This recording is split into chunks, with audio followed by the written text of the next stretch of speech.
Jonas say won ti ase ne enti a eye Bishop Salifu Amoako ne ba no ye jelly no 6 months pe. Jonas say won no dwene ho won ti ase because Ghana ha no I say ye the law no eye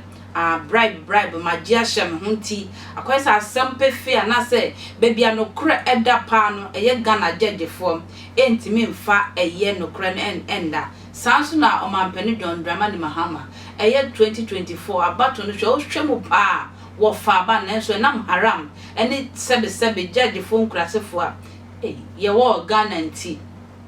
ene ye jema eye omampani ekufuado na uba abrocha ye professor Salifu Amoako atani awo ye abrocha ankobeko eye jail for life na eye prophet Salifu Amoako sika kakra owo nti Jonas say wa pesika no de akoma sebe judge fo no eno ma ya asem no bukata na yehosem na Jonas kwa say oye ne yakra say obetumi ko wi obi bode ana say agbogoroshi market ma kofa jende awa ko wia beye konko ba ku bi sande power de ni kopie eye quarter na judge ejeli ni 10 years 15 years for life ni ade a eye awerho nam say eye prophet wo sikenti wo de sika bureburemu ama ye ya asem ne sebe foolish case na ne etwa ne nsoro class akwala no hwemu a ya fa na nkosa nse nkwala boni same school no ye si obi fie Jonas obi fie e na wate se ye de akwala na akɔhye na wo bon ho adwa se ye de na ko prison nemo wo shobi fie wo dan papa so pa wo di apomudi anu odin me nte Jonas mra adanka yanka yanka having wado Salifu Amoako judge samudi ne ban case mi na mu ni twasere maako kwasiafo obi akokum nipa mamienu mosema mane 6 months say 6 months ni ede ne kotumu ni twasere obi akowi abode kom 20 years na sa judge fo no me bompa ye say this week ya obi fa ka nkobo oba enku no nice one near head ye besi organa na menti se judge bi obi de ka ku ne ba no si ya nipa krom kom 30 years na mame ya me bu judge na tutu ne se ya obi asere me obi akum nipa wo man no mosima chimintima je bribe e de ni chimi no sa ne chichiri kro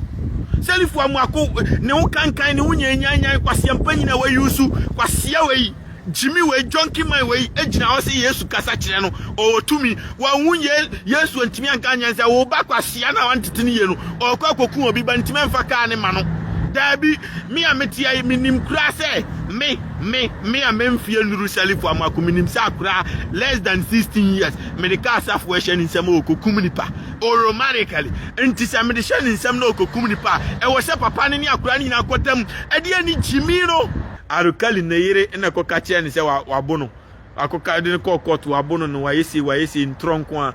eno arukali shape prison yenyi no na obi akum nipa mienu na judges fo amu ho afiafin mamotrom kankan kwasiafo na mama nipa ni se onkodam 6 months because ne se kwasiampanyini akotua bribe na we no mebopa na obi so de ka koku Salifu Amoako ba na opie 6 months na obi koku na meme photo ana ehwan photo Salifu Amoako meme ma obi koku ono so ne ba na ehwan photo judge fo no for because Jimmy lucky Salifu Amoako an se